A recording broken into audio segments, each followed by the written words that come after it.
everybody. So I'm Vincent Fenlon, and this is my presentation, the feasibility of artificial reef creation on offshore wind farms. So for context, the United States is projected to increase 30 gigawatts of offshore wind power by 2030, and domestic offshore wind has surpassed 2.7 billion to wind projects via the Inflation Reduction Act. And there's a lot of efforts in the East Coast and West Coast with offshore wind farms and building them, constructing them, and creating related infrastructure for the grid. So what does this mean for artificial reefs? So I don't know if anyone knows about artificial reefs, but they're basically can be made from anything. Anything you can sink underwater, and eventually here's the stages of colonization of an artificial reef. In this case, here's an offshore wind turbine getting colonized, and shows various strata of colonization from mussels to barnacles, all the way down here to where there's fish and other species. But a lot of common artificial reefs are decommissioned or active oil rigs, sunken ships, or they have what they're called MARS, which are modular artificial reef structures, which are the little bubbles that you kind of see if you're ever in a tropical area or you're swimming around, or they're kind of by jetties. They have a lot of them by jetties, jetties, yeah. So a lot of these artificial reefs, they take time for the stages of life to grow on them, but once they grow, they stay for a really long time. So on that, there's the benefits of the artificial reef. So there's fishery enrichment, so that includes habitat enhancement. So you're putting habitat in an area that it didn't have before, or the habitat completely got destroyed. Like where I was in Colombia, they had all those coral reefs were destroyed by dynamite fishing, and we had to rebuild all the reefs by transplanting coral into artificial reefs. So there are also biodiversity hotspots, and with that, they can be satellite areas for threatened or extirpated species.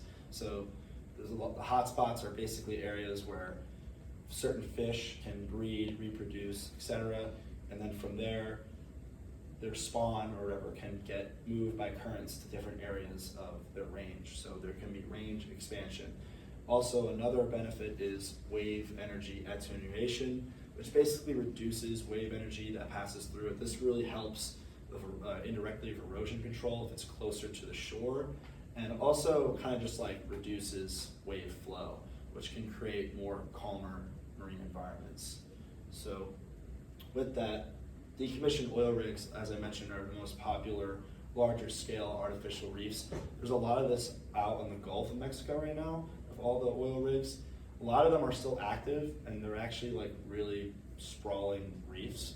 But the ones that are decommissioned, what they do is they'll either leave them up, or they chop the first half of them down and they put the crown down on the bottom, or they just drag it and they tow it, and it just completely hits the ground, and it becomes a deep water reef, and it creates more reef pretty much, and more spaces for fish to raise their young and coral to grow, and etc. So offshore wind farms, so like as I mentioned before, anything in the water can pretty much become an artificial reef. These pictures are actually of offshore oil rigs off the coast of California, and they're sprawling with life. So, most of these oil rigs, they're either decommissioned or they're running. And even though that it's not really optimal that they're running, but life still grows on them. But with offshore wind farms, they'll always be running. They don't plan to stop. So the implications with wildlife are still unknown how it affects them.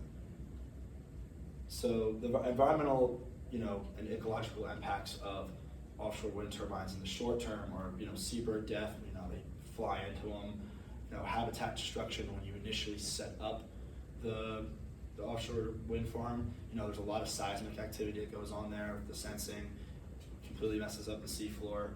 Cetacean death with the acoustics of the wind blades, it messes up their navigation, they strand themselves. That actually happened last year in Brigantine. A bunch of humpback whales stranded themselves. And there's also some studies that are looking into how it affects upwelling So if anyone knows about upwelling, it's basically how the ocean circulates cool and warm waters. So the turbines being there are altering upwelling cycles, and that could affect the ecology of the region. So there's ongoing research, as I said. Up here, there's research in the North Sea about the travel of benthic and pelagic organisms.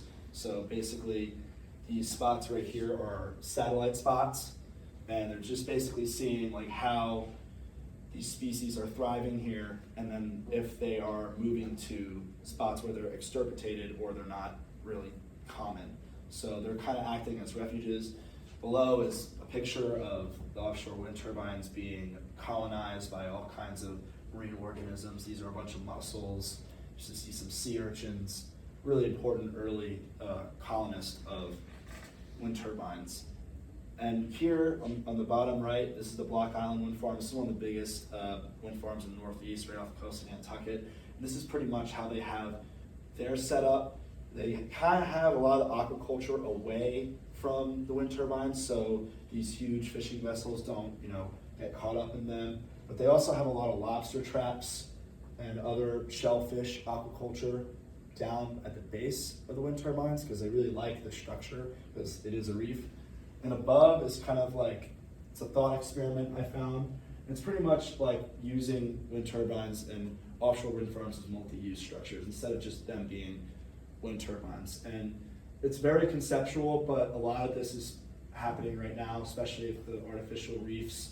Right there, there's kelp and seaweed cultivation, which really can be done anywhere, and it's a great use of space. Here's like a little viewing pod if people want to like come and see the wind turbines. Great opportunity for tourism. There's people diving, seeing a reef. So I think this is really good because a lot of people really don't like wind turbines. There's that, oh, it's in my backyard, I don't like it, it's kind of gross, it's giving me like dystopian vibes.